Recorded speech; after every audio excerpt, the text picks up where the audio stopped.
C'est comme ça. On est avec Emmanuel Latraverse. Emmanuel, est-ce que Drainville est le Trump du Québec? Oh boy, on va se calmer, là. Tu sais, je veux dire, wouh! Je veux juste rappeler aux gens, là, qui disent que Drainville est le Trump du Québec, là, que Trump n'a aucun respect pour les institutions en général, qui vient de perdre un jugement en Cour suprême, puis a qualifié les juges de honte, qui n'étaient pas des patriotes. Il fait fi du droit international dans ses rapports avec ses alliés. Il a une approche brutale et brutaliste sur la question de l'immigration. Il défend des agents qui tuent des civils. Fait que, tu sais, là, wow, là, tu sais, Mais, il y a un petit côté populisto, solution facile à l'affaire, tu sais. Ben oui. Surtout avec sa dernière promesse là, de mettre fin à la permanence d'emploi pour les fonctionnaires.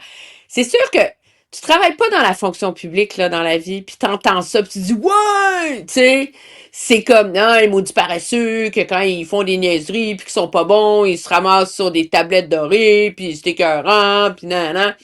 Mais tu sais, faut revenir à la logique de ce pourquoi les fonctionnaires ont gagné la notion de permanence, tu sais. Au Québec, c'était une réaction très claire à l'époque du Plessis, là, pour que le gouvernement, l'exécutif, le premier ministre puisse pas mettre dehors les fonctionnaires qui étaient pas d'accord avec lui.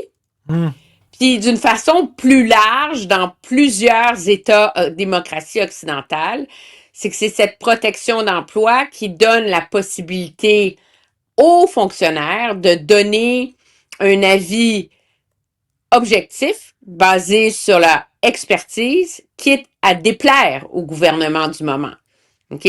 Donc, l'idée, c'est que la permanence venait avec la professionnalisation de la fonction publique, là.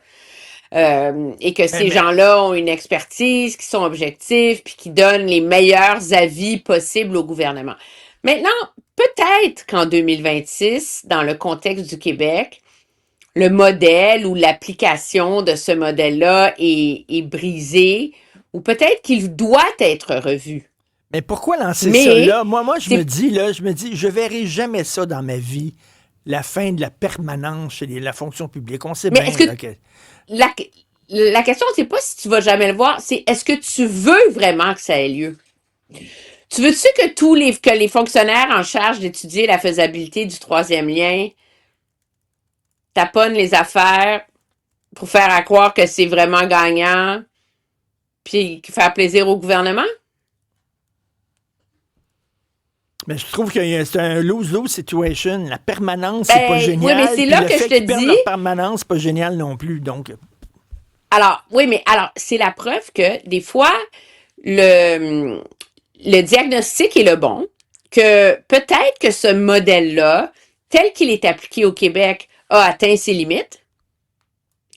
Mais c'est pas pour autant une raison de jeter le bébé avec l'eau du bain. Puis tu sais, je comprends là, que c'est de la politique puis que tout est supposé rentrer dans un clip de 4 secondes pour être dans une manchette en ouverture de la joute, là. Mais des fois, mieux ficeler des propositions permet de les rendre à terme plus crédibles.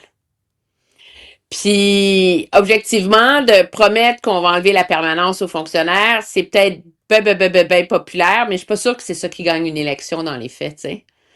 Puis c'est là que l'espèce de côté, je vais dire au monde ce qu'ils veulent entendre parce que c'est simple, c'est gagnant, puis les électeurs en ont ras-le-bol.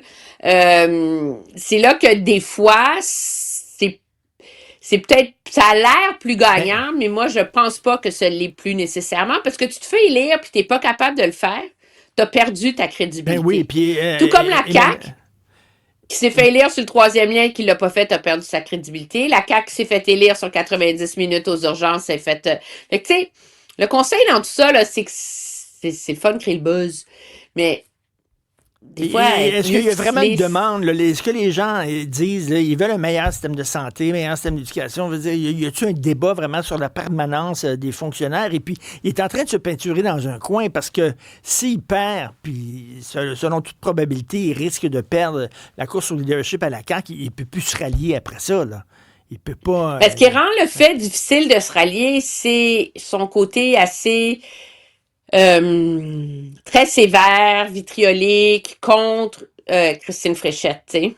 Hum, Et ça rend, plus il continue sur cette lignée-là, plus ça devient difficile pour elle de le maintenir au Conseil du ministre si jamais elle est élue. Il faut pas oublier que dans les circonstances actuelles, moi, je vois pas la CAQ en ce moment gagne. T'sais, si la CAQ veut survivre ou même espérer gagner, là, mettons, OK? C'est pas sur une vague d'appui populaire de monde qui vont dire « Oh, la CAQ! C'est mon affaire! » Non. La CAQ, la seule façon dont elle peut gagner, puis la seule façon dont M. Legault, avec ce qui me semble une lecture très juste avant qu'il ne démissionne dans son entourage, on le calculait, c'était d'être le meilleur deuxième, tu comprends-tu? T'es hum. souverainiste, mais tu veux pas de référendum. La CAQ. Tu sais? T'es veux un parti de l'économie, mais le Parti libéral sont trop canadiens, tu sais, ou sont pas assez connectés. Tu vas à la CAQ. Donc, c'est pas... Alors, polariser, c'est peut-être très efficace dans le cadre d'une course à la direction. Puis peut-être que ça permet, en effet, de vendre énormément de cartes de membres en ligne sur les réseaux sociaux, puis tout ça.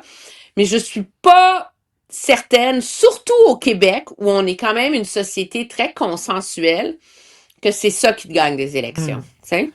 Et comme Marc Boilard nous dit souvent lorsqu'il vient à l'émission, il n'y a personne qui a un drapeau de la CAQ sur son balcon. Là. Ça n'existait pas. Non. Il n'y a pas une passion pour la CAQ. C'est en dépit. Là. Ça ne me tente pas de voter libéral, ça ne me tente pas de voter PQ. Je vais me stationner. Mais ils ont pris le pouvoir deux fois, hein, en étant le meilleur plan B. Donc, l'idée, c'est de garder cette recette-là, puis trop... De toute façon, on était à la fin de notre discussion. Hein, boum, l'Internet a décidé que c'était fini avant nous. Donc, on va reparler à Emmanuel demain, mais c'est vrai que c'est le deuxième parti et je reviens avec les mots de Marc Boilard. Il n'y a personne qui se promène avec un drapeau de la CAQ accroché sur le bord de son char.